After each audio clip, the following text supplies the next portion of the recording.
Real estate agents చాలా వరకు ఒక ఫోన్ నెంబర్ దొరికితే ఆలస్యం ఇంకా ఫోన్లు చేస్తానే ఉంటారు. ఈ ప్లాట్ కొనండి, ప్లాట్ కొనండి, ప్లాట్. అప్పటికప్పుడు వాళ్ళకి కమిషన్ వస్తే అయిపోయింది. ఇటు కస్టమర్ సేఫ్టీ కానీ ఫినాన్షియల్ ప్రాబ్లమ్స్ కానీ ఏం ఆలోచించరా? ఎందుకు అన్ని సార్లు ఫోన్ చేస్తూ ఉంటారు? మీరు చెప్పింది 100% వాస్తవమే అండి. మా దగ్గర రియల్ ఎస్టేట్ వాళ్ళు డైలీ డాటా తీసుకొని కాల్స్ చేస్తుంటారు. మేము చాలా మంది సాఫ్ట్వేర్ వాళ్ళకి ప్లాట్స్ అమ్మామండి.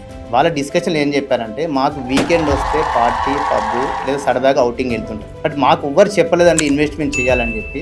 మీ వ్యక్తి కాల్ చేశాడు కాబట్టి అట్లీస్ట్ నాకు ప్లాట్కి ఓనర్ అయ్యాను ఈరోజు. ఇట్స్ కేస్ టు కేస్, అందరికీ అవేర్నెస్ లేదని చెప్పట్లేదు. రియల్ ఎస్టేట్ మార్కెటింగ్ పర్సన్ కస్టమర్కి ప్లాట్ ఒక్కటే అమ్మట్లేదు, ప్లాట్తో పాటు వాళ్ళ లైఫ్కి యాడ్ అండ్ వాల్యూస్ అమ్ముతుంది. మార్కెటింగ్ పర్సన్ బలవంతంగా మీకు ప్లాట్ అమ్మిండి అనుకోండి, వాళ్ళు ప్రజెంట్ జాబ్ చేస్తుండొచ్చు, మంచి బిజినెస్ లో ఉండొచ్చు. బట్ వాళ్ళకి ఫ్యూచర్ లో వాళ్ళ జాబ్ రిస్ట్రిక్షన్ వల్ల పోదని గ్యారంటీ లేదు. పిల్లగాడు మంచి చదువుకుంటూ మంచి ర్యాంక్ వచ్చింది, ఎంబీబీఎస్ చేద్దాం అనుకో, ఈ రోజు ఎంబీబీఎస్కి ఎంత కోట్లు పెట్టాల్సి. మీరు రెగ్యులర్ జాబ్ చేసుకుంటా వచ్చిన డబ్బులు ఎన్కేస్తే మాత్రం ఎప్పటికీ ఎల్కేజీ కానీ అయిపోవాల్సిన అవకాశం.